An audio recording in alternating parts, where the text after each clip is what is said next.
বাড়ির লোকজন কই? বুড়া বাপ বাচ্চা থাকতে আর সন্তানের লাশ বাপের কান্দে। উনি আমাকে জন্য কি করে গেছে কও? আমাকে জন্য কিছু কইতে গেছে? আমরা ওনার লাশ নিতে পারবো না আব্বা? কাকা, আপনার যেই জায়গায় খুশি সেই জায়গায় দাফন দিয়েছেন, যান। আমার ছেলের লাশ আমি নিজেই দাফন দেব।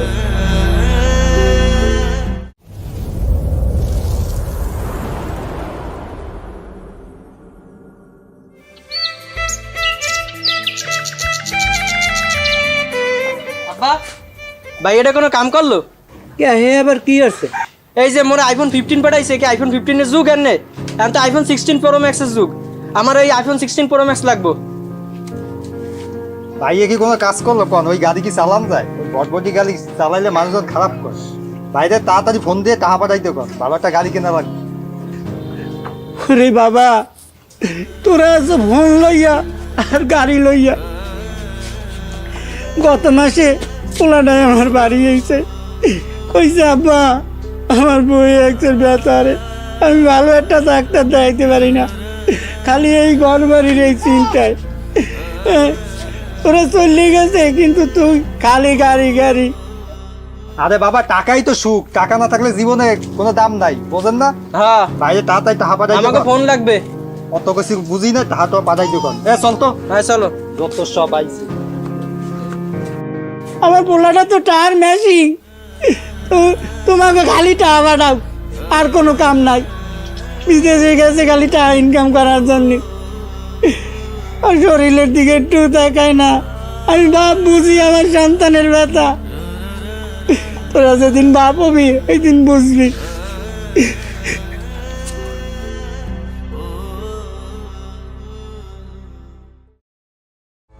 কি রে, তোরা আমি যে 1 সপ্তাহ আগে যে মাল আনতে টাকা দিছি, মাল কই? ভাই মাল তো আনবানি, তা আপনার বড় ভাই তো বিদেশে আইছে, তা একটু ভালো তো নিয়ে আইছে, তা একটু আর কিছু দেন, তাহলে আরো ভালো মাল হবে। সবার বছর মাল না খাইলে আমার মাথা নষ্ট হয়ে যায়, তুই জানিস না? তাতেই মাল নিয়ে যা। আর বড় ভাই আইছে, বড় ভাই টাকা তো আমি মেলা কামাবো, বুঝিস ভাই না? তাহলে একটু ঠান্ডা মান্ডা পাটি মাটি দিয়েন। ভাই তো টাকার মেশিন, চল সামনের দিকে আও ভাই। চলেন ভাই।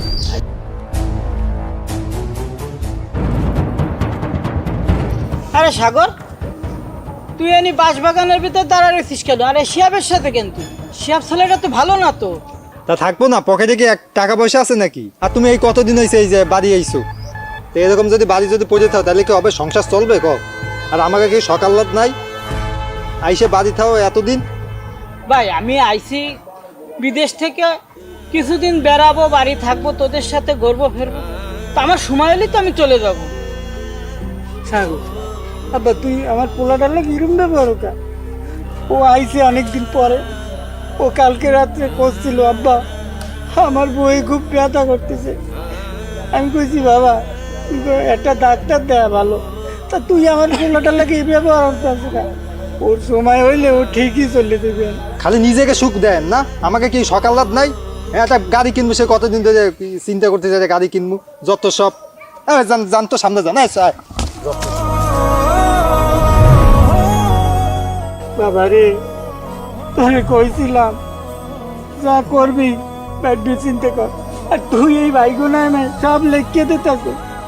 আব্বা ওরা তো ছোট মানুষ, ওরা না বুঝেই কথাবার্তাগুলো বলতিছে। ও তুমি চিন্তা করে না, ওরা ঠিক হয়ে যাবে। চল আব্বা, বাসার দিক দিয়ে আমরা।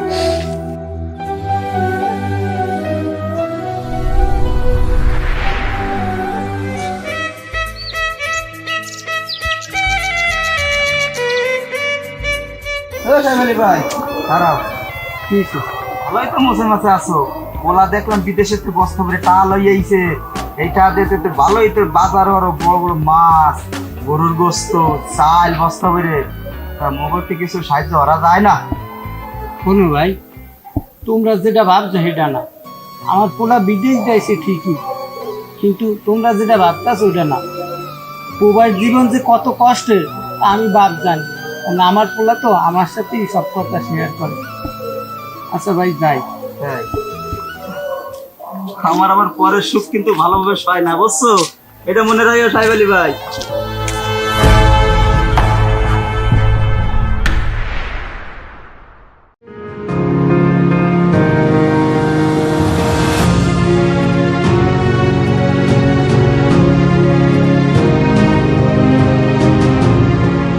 একটা রম্বা ধরাইয়ে দেশে আর সে বাইরে টিপ টানলে আরো বেশি হইতে লাশের গায়ে ওজন তাই এত ওজন জানতাম না কত দূর বাড়ি আল্লাহ মাউস জানে ওরে আল্লাহ রে এর সেই বাইরে টিপ টানলে আমি এর সেই বেশি টাহা পাইতাম এ বাড়িটা কত দূর জানে কেটা যাই দেহি আস্তে আস্তে আল্লাহ জানে কত দূর বাড়ি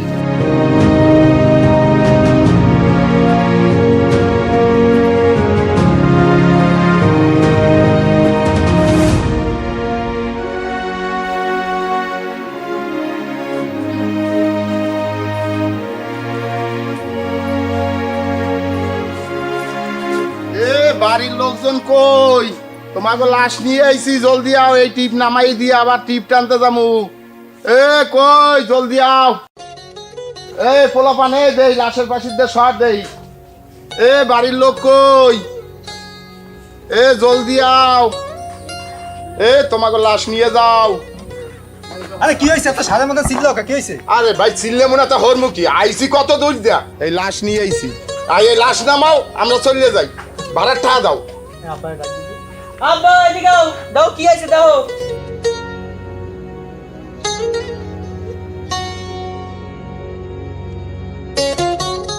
ও ভাই কাল লাশ ঠিকানায় তো লেখা রয়েছে আলামিন শেখের লাশ গঞ্জিদ্দা পাড়াইছে আপনাকে লাশ নামান আমার টাকা দেন আমার বড় ছেলে আলামিনের লাশ। আরে আমার মানিক মানিক তুমি বিদেশে যাইয়া আমার লাশ হয়ে মিশে আইসো। ও সাগর ও তামজিৎ বাবা লাশটা নামা টায়ার মেশিন বন্ধ হয়ে গেছে। আমি এমনই হতভাগ্য পিতা বুড়া বাপ বাঁচতে থাকতে আর সন্তানের লাশ বাপের কান্দে। আল্লাহ এই দিন দেখার আগে তুমি আমার ছেলের আগে আমার লইয়া গেলা নাকা বাবা রে। আমার ছেলের লাশটা তোরা বেঁধে নামা রে বাবা, আর কষ্ট দিস না। উনি আমাকে জন্য কি করে গেছে কও? আমাকে জন্য কিছু করে গেছে? সামান্য একটা মোবাইল দেয় তাতে মেলা কথা কয়। আমাকে জন্য কি করে গেছে উনি? আমরা ওনার লাশ নিতে পারবো না আব্বা। কাকা আপনার যেই জায়গায় খুশি সেই জায়গায় দাফন দিয়েছেন, যান। ওই জঙ্গল আছে না, ওই জঙ্গলে যায় শিয়াল কুকুরে খাক, আমরা নিতে পারবো না, যান সরেন। বাবা বাবা রে তোরা ঝগড়া বন্ধ হর। এই মানুষটা তোকে জন্য কি না করছে বাবা। আর সামান্য কয়টা ভ্যান ভাড়া টাকার জন্যে ভ্যানের ঘরে পড়ে রয়েছে। তোরা ঝগড়া পরে কর, আগে আমার ছেলের লাশটা তো না মারে বাবা। আরে আব্বা উনি আমাকে জন্য কি হয়ে গেছে। আর তোমার যদি দেখি এই লাশের ধারে কাছে যদি যাইতে, তোমার ঘাট ধরে বাড়িতে বাইট করে দেবো, কিন্তু কথা মনে রাখো। বাবা রে আলামিনের প্রতিদান তোরা ভুললে গেছো। তোর হাতে যে বড় মোবাইল, তোর ছোট ভাই যে মোটর সাইকেল, এটা কিনে দিয়েছে ওই আলামিন। বিদেশে টাকা পাঠাইতো, সেই টাকা দিয়েই কিনে দিয়েছে। আরে তোর এতটা স্বার্থপর কি হয়ে রইলি? তোরা ভাই না আরো কিছু? তোকেও লাগবে না, তোকেও লাগবে না। আমার ছেলের লাশ আমি নিজেই দাফন দেবো। আব্বা তুমি থামো তো, বুঝছি এরকম ভাবে হবে না। চল তো, এটা যে ফেলাই দিয়েছি বোঝা যাবে। দাঁড়া, আমার লাশ তোদের কারু ফেলাতে হবে না। আরে ভাই তুমি বাইসে আছো ভাই। দেখছিস তোর ভাই তোকে বলে নাই। আল্লাহ তোমার তারে লাখ লাখ শুকরিয়া, তুমি আমার তিন ছেলেরে আবার আমার বুকে ফিরে। বাহ তোরা এই আমার আপন ভাই, যাকে জন্য এত কিছু করলাম, সামান্য ভ্যান ভাড়াটাও তোরা দিতে পারতিস না। ছি ছি ছি, আমার লজ্জা লাগে তোদের মতন ভাইদের পরিচয় দিতে। কাকা এনেন আপনার ভ্যান ভাড়া, আপনি যান।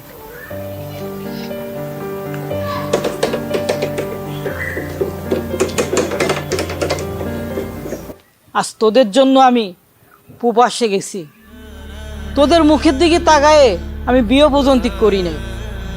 আজ তোরা তোর প্রবাসী ভাই মারা গেছে, তার দাফনের জন্য তোরা তোর প্রবাসী ভাইরে চিনলি না। তোদের জন্য আমি কি না করেছি, তোদের শখ আহ্লাদ আবদার তোরা যখন যা বলেছিস সব আমি পূরণ করার চেষ্টা করছি। প্রবাসীরা যে কত কষ্ট করে, যারা প্রবাসে থাকে তারাই জানে প্রবাস জীবন আসলে কতটাই কষ্টের। দেখ ভাই, অনেক প্রবাসী আছে যারা প্রবাসে কর্মস্থানে মৃত্যুবরণ করে। এইসব লাশগুলো যখন প্রবাস থেকে তার নির্দিষ্ট গ্রামে বাড়ি পাঠায়, তখন এই লাশগুলোর তার আত্মীয় স্বজনরা মেনে নিতে চায় না। তারা চিন্তা করে যে টাকার মেশিন নেই, এই টাকার মেশিন দিয়ে কি করবো, এখন এ তো আর টাকা দিতে পারবে না। সেই জন্য অনেক প্রবাসী দেশে আসার নামই ভুলে গেছে। আরে তুমি আমাকে জন্য কি করে গেছো? কিছু করে গেছো আমাকে জন্য? প্রবাসে তো মেলা বছর কাটাইছো, আমাকে জন্য কি করে গেছো? আমি তোদের জন্য কি করছি তাহলে শোন।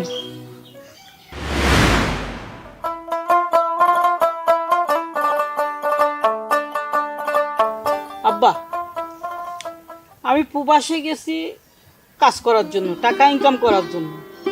এত টাকা পয়সা আমি তো কোনো বিয়ে শাদিও করিনি। এত টাকা পয়সা আমি কাদের জন্য ইনকাম করতেছি? আমার যে দুইটা ভাই আছে ওদের জন্যই তো। তা ওদের দেবো না তো কাদের দেবো বলো বা? শোন বাবা, তুই এলে আমার বড় সন্তান, তুই যেটা ভালো মনে করো সেইটাই করবি। আচ্ছা ওই মোহরিস যায়, ডাক দে ডাক দে। চলো। মরু কাকা, আসসালামু আলাইকুম কাকা। ওয়ালাইকুম আসসালাম। কি খবর আলামিন? বিদেশে ছিলেন আর আসলা কবে? এই তো কাকা কিছুদিন হয়েছে আসছি। বলতেছিলাম কি কাকা, আপনার সাথে কিছু কথা ছিল আমার। হ্যাঁ, কি কথা বলো বাবা? বলতেছি যে আমার যে বাপদাদার যে সম্পত্তিগুলো আছে আমার দুই ভাইয়ের নামে উইল করে দিতে চাচ্ছিলাম।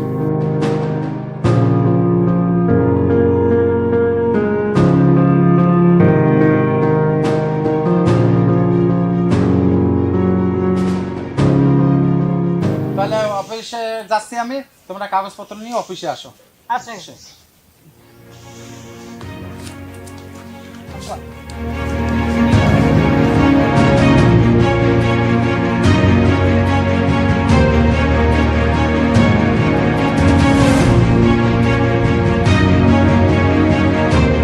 আসসালামু আলাইকুম কাকা। ওয়ালাইকুম আসসালাম বাবা, কবে আইছো?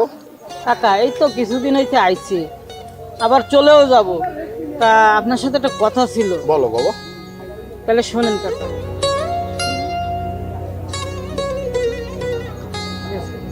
কাকা আপনি কিন্তু আমার এই কাজটা অবশ্যই করে দেবেন কাকা। ঠিক আছে বাবা। আচ্ছা তাহলে আসি তাহলে কাকা। আচ্ছা, আসসালাম। ওয়ালাইকুম আসসালাম।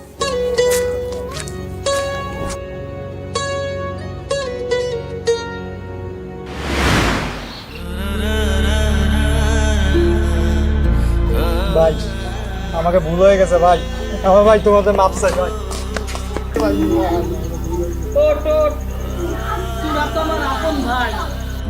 আল্লাহ তোমার দ্বারা লাখ লাখ শুকরিয়া, তুমি আমার ছেলের আবার আমার বুকের মধ্যে ফিরে আনো।